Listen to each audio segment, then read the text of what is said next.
प्रणाम। आओ आप कुर्सी पे विराजेंगे।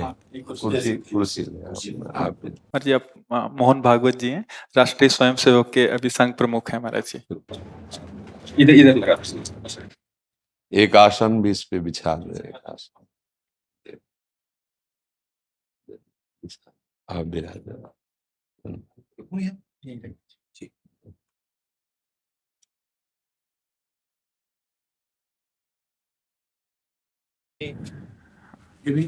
हाँ पहना दीजिए। राधा राधा दे दे। इधर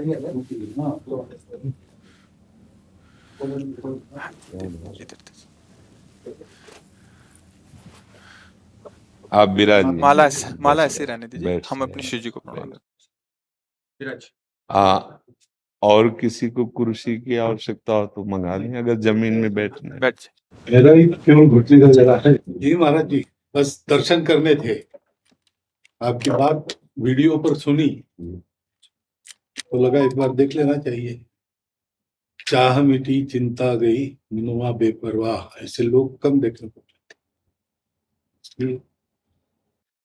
देखो, अपने लोगों का जन्म जो भगवान ने दिया है ना, ये सिर्फ सेवा के लिए दिया है।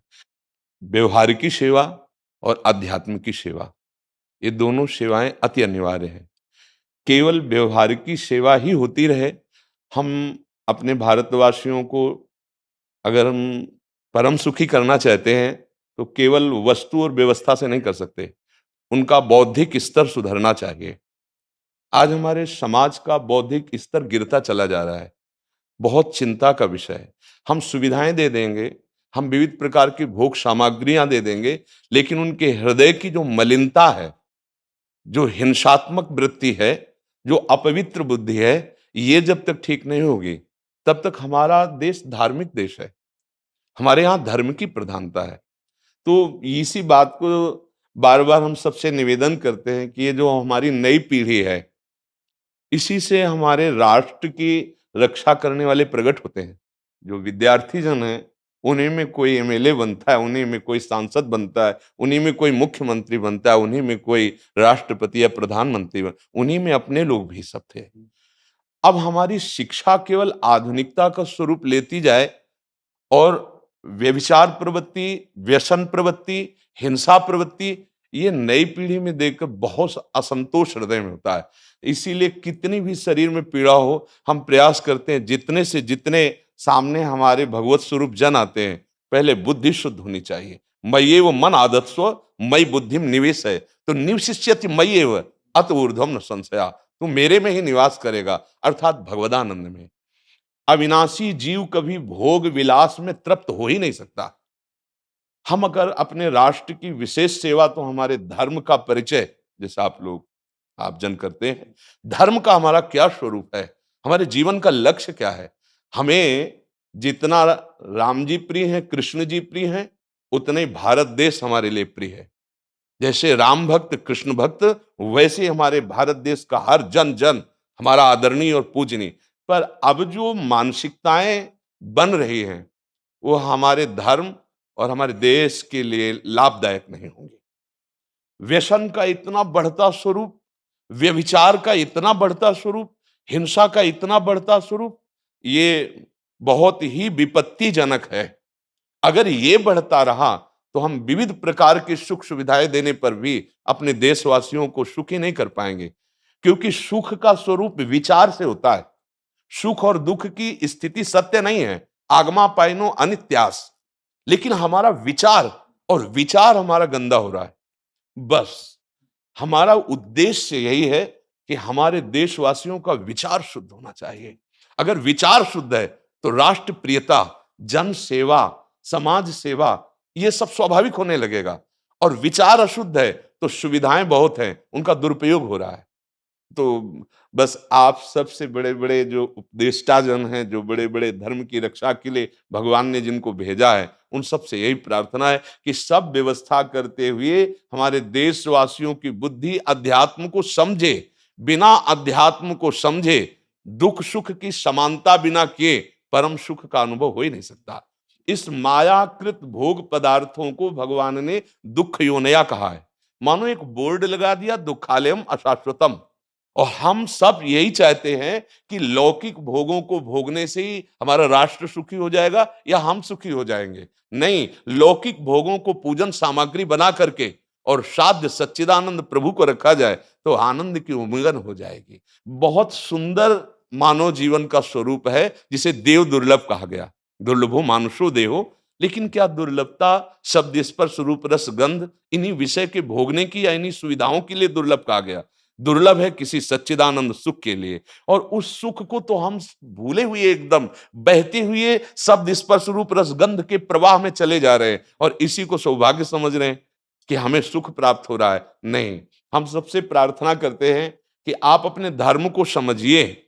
आप अपने स्वा को जहां जहां स्थापित करते चले जा रहे हैं, आप उसे गंदा करते चले जा रहे हैं। मदिरा में, हिंसा में, द्यूत कीड़ा में, बेविचार में, इसे दोष नहीं समझा जा रहा आज। और हमारे शास्त्र और हमारा धर्म इसको निषेध करता है। कलयुग की स्थिति बताई गई है। छोटे छोटे बच्चे व्यसन करने में लग गए। आज स्कूली विद्यार्थी जिनको ब्रह्मचर्य से पुष्ट होना चाहिए, वो ब्रह्मचर्य नष्ट कर रहे हैं। ये बड़ा चिंता का विषय है। हमारे देश के लिए जो जवान चाहिए, हमारे देश के लिए जो भक्ति चाहिए, उसमें बुद्धि और शरीर बल दोनों होना चाहिए। शरीर बल क्षीण हो रहा है क्योंकि व्यभिचार प्रवृत्ति में बहुत कमजोर अवस्था में, जैसे गेहूं की फसल है और गलेथ में काट ली जाए तो न दाना मिलेगा न सही भूस मिलेगा। ऐसे ही 20 वर्ष की अवस्था तक यदि ब्रह्मचर्य नष्ट कर दिया जाए तो वो गृहस्थ के योग्य में नहीं रह सकता। राष्ट्र सेवा की क्या बात है। हमारे राष्ट्र सेवा के लिए बहुत विशाल हृदय की आवश्यकता है। हमारे शरीर को बहुत स्वस्थ रखने की आवश्यकता है, तभी हम समाज सेवा, राष्ट्र सेवा। तो शरीर और बुद्धि दोनों का स्वस्थ होना बहुत आवश्यक है। तो शरीर को तो नष्ट किया जा रहा है विषय भोगों में। लोग समझने लगे हैं कि मांस खाने से हमारा स्वास्थ्य अच्छा रहेगा, हम बलवान बनेंगे। अध्यात्म बल नहीं तो तेरे शरीर की चर्बी बढ़ा ले, लेकिन तू न काम पर विजय प्राप्त कर सकता, न क्रोध पर, न लोभ पर, न मोह पर, न हिंसा पर। फिर क्या जीवन। तो इसीलिए हमारा बार बार हृदय में सबसे प्रार्थना है, जिस संत भगवान भी आते हैं, ये देखो इस समय आवश्यकता विचार शुद्ध करने की है, आहार शुद्ध करने की है, आचरण शुद्ध करने की है। हमारे देश ने चरित्र की पूजा की है। रावण किसी बात में कम नहीं था। आज भी कोई शिव अगर अभिषेक होता है तो तांडव स्तोत्र उसी का गाया जाता है। जटाटवी गलत ज्वल प्रवाह पावित स्थले। ऐसा विद्वान और ऐसा बलवान जो 20 बार जैसे झूला आराध्य देव को झुलाया जाए, ऐसे महादेव सहित पार्वती को बाजुओं पे झुलाया, वो महाबली चरित्रहीन हो गया तो अपने देशवासियों ने राक्षस कह दिया उसको। चरित्र, आज हम चरित्र पर ध्यान ही नहीं दे रहे। चरित्र बेचना मतलब कोई समझ में नहीं आ रहा। छोटे छोटे बच्चे चरित्रहीन हो रहे हैं। हमारा राष्ट्र संकट में पड़ जाएगा अगर हमारे बच्चे व्यवस्थित नहीं हुए, उनकी बुद्धि शुद्ध नहीं हुई, उनका स्वास्थ्य ठीक नहीं रहा। कौन आगे चल करके है? यही पीढ़ी तो है ना। इन्हीं में से तो निकलते हैं हमारे राष्ट्र भक्त, भगवत भक्त, देश सेवी। तो सबसे यही प्रार्थना है कि हमारे नई पीढ़ी को सुधारा जाए, उनकी मानसिकता, उनका बौद्धिक स्तर सुधरे, क्योंकि भगवान ने हमें सेवा के लिए भेजा है सबको। चाहे जितना एकांत गुफा में भजन करे, उसकी भजन की सिद्धि समाज सुधार में लगेगी। अगर समाज सुधार में नहीं हुई तो खास बात नहीं हुई। अपना उद्धार कर लेना कोई खास बात नहीं है। खास बात है अपने जीवन को सत्य और तप में तपा करके समाज को प्रदान कर देना। हाँ, विविध प्रकार से हमारे समाज को सुख पहुंचे, इसी में भगवान विराजमान है। बहुनाम जन्म नाम अंते ज्ञानवान माम प्रपद्यते वासुदेवा स्वरमित सम आत्मा दुर्लभा। भगवान कहते हैं बहुत जन्मों की आराधना के बाद ऐसा विवेक जागृत होता है, ऐसा ज्ञान प्राप्त होता है कि सबके हृदय मंदिर पर भगवान वासुदेव विराजमान है। और यही अगर लक्ष्य बन गया तो संसार की सेवा करते हुए वो भगवान को प्राप्त हो जाएगा। ये संसार है नहीं, ये वासना वासुदेवस्य वासितम भुवनत्रयम् सर्वभूत निवासोस्मि वासुदेव नमोस्तुते। वो वासुदेव ही अपनी वासना, इच्छा, एको हम बहुत श्यामा विस्तार कर लिया है। यही जनाना है कि तुम साधारण देह नहीं हो प्यारे, तुम अविनाशी के बच्चा हो, जो चाहो कर सकते हो। पर तुम्हारी चाह गलत दिशा को चली गई। व्यसन छोड़ो, बेविचार छोड़ो, तो हमारी राष्ट्र सेवा में लगो, समाज सेवा में। बूढ़े बूढ़े माता पिता को जवान बच्चे निकाल दे रहे हैं। क्या ज्ञान है? जिस समय हम किसी ज्ञान के योग्य नहीं थे कि अपनी रक्षा नहीं कर, उन्होंने हमारा मल धोया। आज हमें अवस्था उनकी सेवा की। हमारा समाज किस तरह से गिरता जा रहा है। जब बूढ़े जन मिलते हैं ना कि हमें घर से निकाल दिया, हमारे बेटे सेवा नहीं करते, तो लगता है हमारे शास्त्र तक पहुंचना तो बड़ी कठिन बात है। ये मनुष्य की मनुष्यता को भी छोड़ते चले जा रहे हैं, नहीं चले जा रहे। अब जैसे और लोग बहुत से वचन ऐसे, हम आपको ये दे देंगे, हम आपको ये दे देंगे, उसे होगा क्या? जो आप देना चाहते हो बहुतों के पास है। इनकी बुद्धि सुधारो, इनको धर्म का ज्ञान करवाओ, इनको राष्ट्र प्रियता सिखाओ कि राष्ट्र के लिए कैसे प्राण समर्पित किए जाते हैं। हाँ, अगर ये नहीं हुआ तो सुख सुविधाओं में फिर भोगवृत्ति बढ़ती चली जाएगी और लाभ नहीं मिल पाएगा। परसों नोएडा में मुझे भाषण करना था भारत के विकास पर। स्व के आधार पर भारत का मतलब, बिल्कुल यही बात मैंने रखी। आप लोगों से सुनते वही बोलते और वही करते, राष्ट्रीय और व्यक्तिगत चरित्र का। बस चिंता ये होती कि हम लोग करते चले जा रहे हैं, आप लोग भी करते चले जा रहे हैं, इतनी बातें बढ़ भी रही। तो प्रयास तो हम करेंगे, निराश तो हम कभी होंगे नहीं, क्योंकि जीना इसी के लिए है, मरना है तो इसी के साथ मरना है। परंतु क्या होगा ऐसी चिंता मन में आती है, इनके भी मन में आती है, उनके भी, सबके मन में रहेगी। इसका उत्तर सीधा ये है कि क्या हम श्री कृष्ण पर भरोसा नहीं करते? क्या बात है। बस हमें जो एकदम सही, हमें जो खास बात पकड़नी है, क्या हम सच्चिदानंद त्रिकालज्ञ सर्वज्ञ जगत गुरु भगवान श्री कृष्ण के भरोसे में भी कमी है क्या? अगर भरोसा दृढ़ है तो वही होगा जिसे कहा जाता है परम मंगलमय। परम मंगल होगा, कदम पीछे नहीं। हम अध्यात्म बल को जानते हैं, हम अपने स्वरूप को जानते हैं, इसलिए हमको ये नहीं डरना कि होगा क्या। 3 प्रकार की लीलाएं भगवान की हो रही, एक सृजन और एक पालन और एक संहार। जिस समय जैसा आदेश होगा हम उनके दास हैं, वैसा ही करेंगे। क्या होगा? अब वही होगा जो मंगल रचा होगा श्री कृष्ण। अब संशय तो करना नहीं है। हाँ, बिल्कुल संशय नहीं करना। जैसे आप अपने लोगों को तैयार किया है श्री कृष्ण ने, ऐसे ही आपके इन्हीं में से एक तैयार हो जाएगा जो बहुत जोर का संभालेगा। आपको चिंता नहीं करना आगे क्या होना है। हाँ, मूकम करोति वाचालम पंगुम लंघयते गिरिम यत् कृपा तमहम वंदे परमानंद माधवम। हमारे साथ श्री कृष्ण हैं, अब वही होगा जो परम मंगल होगा। बस निराशा, हताश, उदास ये हमारे जीवन में नहीं अधिकार रखते। किसी भी परिस्थिति में बिल्कुल किसी भी तरह का कोई शोक नहीं, किसी भी तरह का कोई भय नहीं। अविनाशी हूं। हाँ, जो हमें सेवा मिली दहाड़ता रहूंगा जब तक शरीर में श्वास है, और जब शरीर छूटेगा तो जो मेरा स्वरूप है उसी को प्राप्त होगा। मुझे कोई भय नहीं। और कि हमारा तिरंगा, हमारा राष्ट्र, हमारा भगवान है।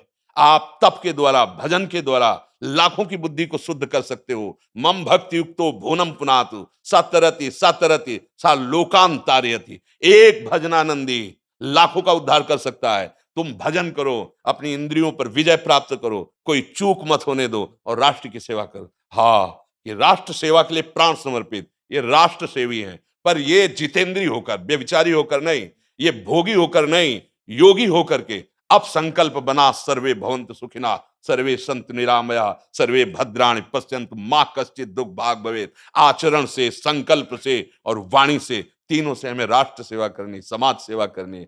और हम निरंतर यही चाहेंगे कि आप जैसे सतमार्ग में प्रेरित करने वाले स्वस्थ रहें, भगवान सदैव रक्षा करे और आप आगे बढ़ते रहे। हमारे देशवासियों की हाँ बौद्धिक स्तर का सुधार और व्यवहारिक स्तर का सुधार दोनों का होता रहे।